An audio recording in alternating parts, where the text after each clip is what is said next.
up, everybody? It's Albert again, back with my Mexican football / soccer podcast, video blog, whatever you want to call it. Today, on this enjoyable ride home, let's talk about Mexican League. Let's talk about the national team going to the World Cup, and maybe a little bit of the United States national team, some other stuff. First off, the big announcement, or not big announcement, but news that came out was that Medina was injured and will be taken off the list of the 23 going for Mexico. And in his place will be Miguel Ponce, who is actually a Sacramento, California born guy who plays in Mexico and has played for the Mexican national team. He played, I'm pretty sure, with the Olympic team that won gold versus Brazil. He's a pretty solid player, not the greatest in the world. There's been a lot of complaints for Juan Carlos Medina, but you know, I see him as a good player as well, and a loss. And he's saw a video of him. And he's a real sincere and seems like a really good guy and has a lot of heart for the national team. And it's sad to see him get hurt this way and miss the World Cup, but he's replaced, and Miguel Ponce should be a good addition. The thing I remember most about Juan Carlos Medina was when he played with Atlas. Right now he's playing with America, but before he used to play with Atlas, and he scored this gol olímpico, or banana kick goal, and it just went right in. That was pretty nice, and so I thought of him as a really good potential player for the national team, and now he had his chance, but unfortunately got hurt. Probably not as really in America, hasn't been like the real big impact player, so not sure that he would get much playing time in the World Cup anyway, or Miguel Ponce for that fact, but so we'll see how that goes. Speaking of, just sort of to get off topic or off Mexico a little bit, but going to the fact that he was born in Sacramento, California, and ended up with the Mexican national team. This is sort of an opinion that I have and that I've seen over, I guess, the recent year or 2 years, 3 years, I'm not sure how long it's been, that the United States has picked up more Mexicans. I think the United States are Mexican Americans, whatever you want to call them, Chicanos, Pochos. But Edgar Castillo is one, Hercules Gomez, Gonzalez, that dude, who else? Some other guys ended up playing with the United States national team. I think Hercules is not going to the World Cup.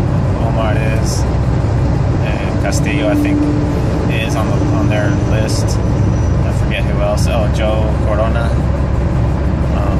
These guys, I think the main thing with these Mexican American players, and it all depends on where they grow up and how they grow up. A lot of them speak. Most of these guys speak Spanish well. I don't know about Omar Gonzalez. That guy might be a Pocho or something, but the guys at least that play in Mexico, Hercules Gomez, Joe Corona, Castillo, that other like light-skinned dude, I forget his name, played for Pachuca. All these guys, I think Castillo was the only one who could have been on the Mexican national team, that he was playing really good. He had some good speed, coming from the back, some playing on the wing, running up fast, had some good cutting ability. Almost had a chance to play with the Mexican national team, but then it ended up not getting called, and eventually took it with the U.S. national team. In my opinion, this is all sort of like a second preference,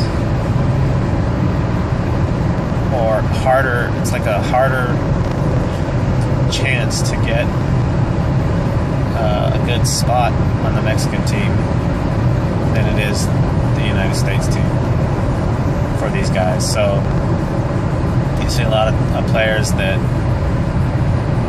will say they like Mexico, say they want to play for Mexico, but after not getting called up or after getting ignored, end up going to play for the United States. This just shows this. I mean, this has nothing to do with the United States beat Mexico 2-0, or they've had the better hand, or they're the giant of CONCACAF, and all of this. But it's more of depth. You could have a good team, a good base of a team, a good starting 11, or even 12, 13 players. But when you go into the depth of players or the youth system of players, Mexico still has the advantage of having more depth.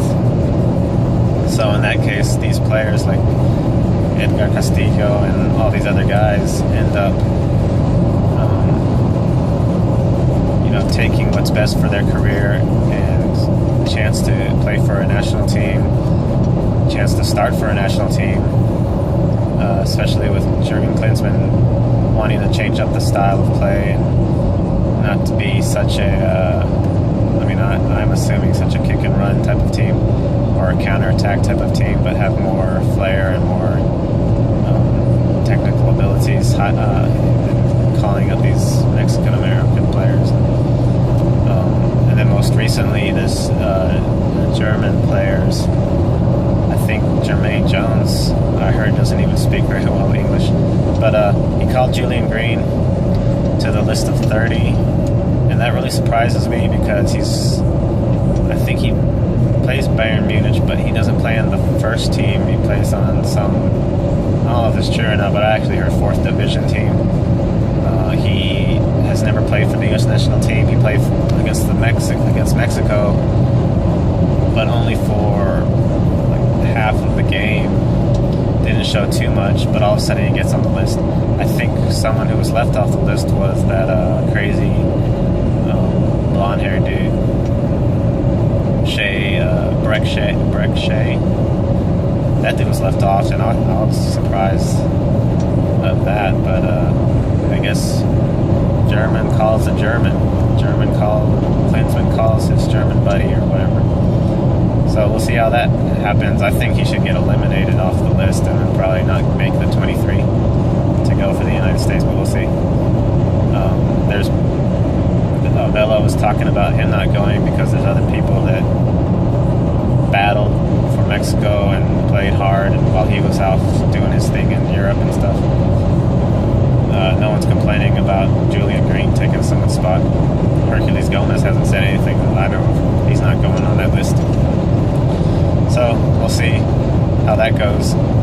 The Mexican League, back onto that topic, the final against Leon versus Leon and Pachuca, they finished. I was sort of hoping Rafa Marquez would lose this, but he got his second title.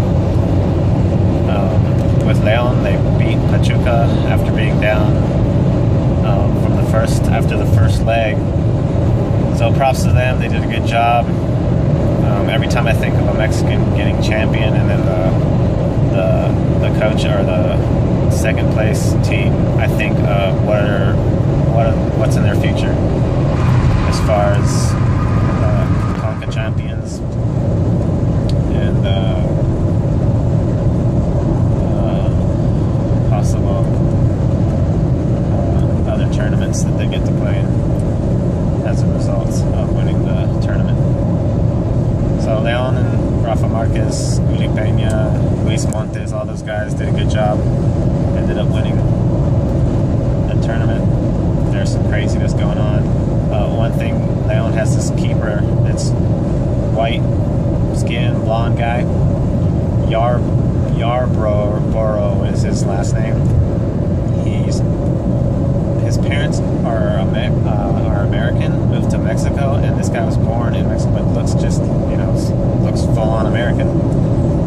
Living in Mexico, speaks perfect Spanish. So he's been a really good goalkeeper for Leon. So it'd be interesting to see him in the future, whether he decides, because he possibly could. There's a lot of goalkeepers right now ahead of him, but possibly could end up shooting for a spot on the Mexican national team. He says that's what he wants, and then I think that later on there's another interview that, well, he's open to possibilities. So, and I've seen this before with other players. They always say Mexico is my first priority. I wouldn't play for anyone else. And then once Mexico ignores them, then all right, I'll take the United States. I'll take whoever. And I think that's the same way with Julian Green. If you remember, he was deciding whether to play for Germany or the United States. And that's what I'm thinking is what type of talks, backroom talks, were going on between Julian Green and the United States soccer, or Jurgen Klinsmann. Was there like, okay, if I choose the United States, you're taking me to the World Cup?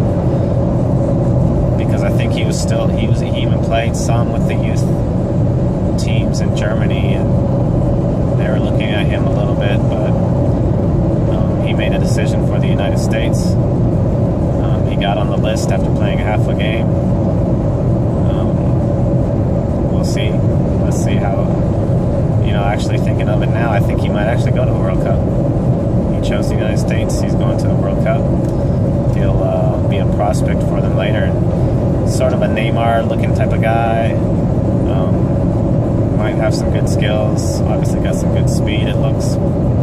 But it looks real fragile. Looks real small and skinny. But not that that matters any. So we'll see what happens going in the future with all these young guys. And as far as the World Cup getting closer, I think 20 or so days. League play is over. I think there's the Champions League's going on Saturday. Two Spanish teams, Real Madrid and Atletico. So we'll see you guys later.